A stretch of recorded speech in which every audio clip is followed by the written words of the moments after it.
Then let's get to the question of, well, how do you make life multiplanetary? What are the fundamental obstacles to that? Because it's all well and good if everyone agrees that that's worth doing, but if we can't do it, well, it doesn't matter.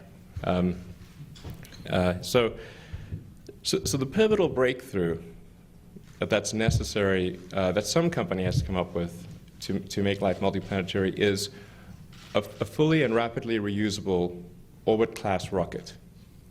This is a very difficult thing to do because we live on a planet where that is just barely possible.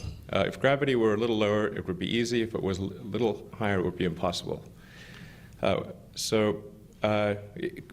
for an expendable launch vehicle, where you don't attempt any recovery, after a lot of smart people have done their best to optimize the weight of the vehicle and the efficiency of the engines and the guidance system and everything, you get maybe 2 to 3% of your liftoff weight to orbit.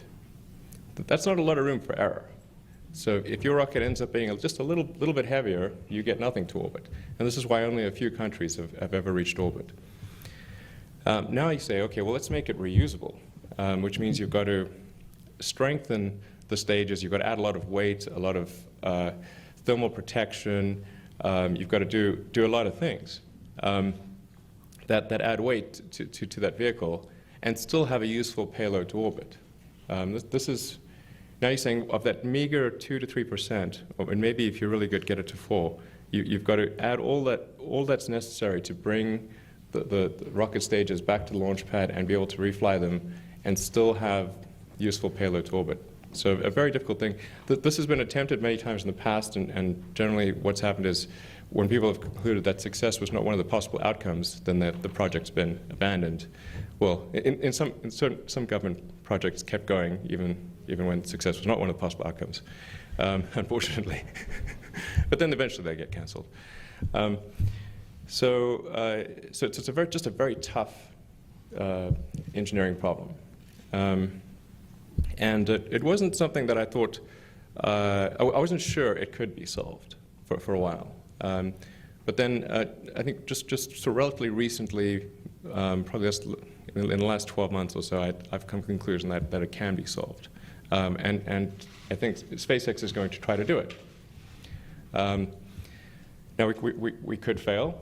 I'm not saying we're certain of success here, but we're going to try to do it. And we have a design that, on paper, doing the calculations, doing the simulations, it does work. And now we need to make sure that those simulations and reality agree, because generally when they don't, reality wins.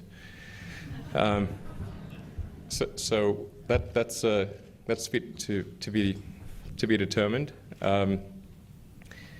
And the simulation that you may have seen in the lobby coming in, which will be posted to our website right around now, will show you a simulation of what we plan to do. Now that simulation is mostly accurate, but there are a few areas which are inaccurate. In some cases, just due to timing constraints, we weren't able to work with the simulation people to get it completely accurate. And in some cases, we're keeping a few technical things under our hat. But it gives you a pretty good idea of what we intend to do, which is to land basically for the first stage, after stage separation, turn the stage around, relight the engines, boost back to the launch pad, and land propulsively on landing legs. And then with the upper stage, after dropping off the satellite or Dragon spacecraft, then do a deorbit burn, re-enter. You need quite a powerful heat shield. Steer aerodynamically back to the launch pad. You don't actually need wings, by the way. This is a common misperception to steer aerodynamically. You just need some lift over drag number and lift vector, and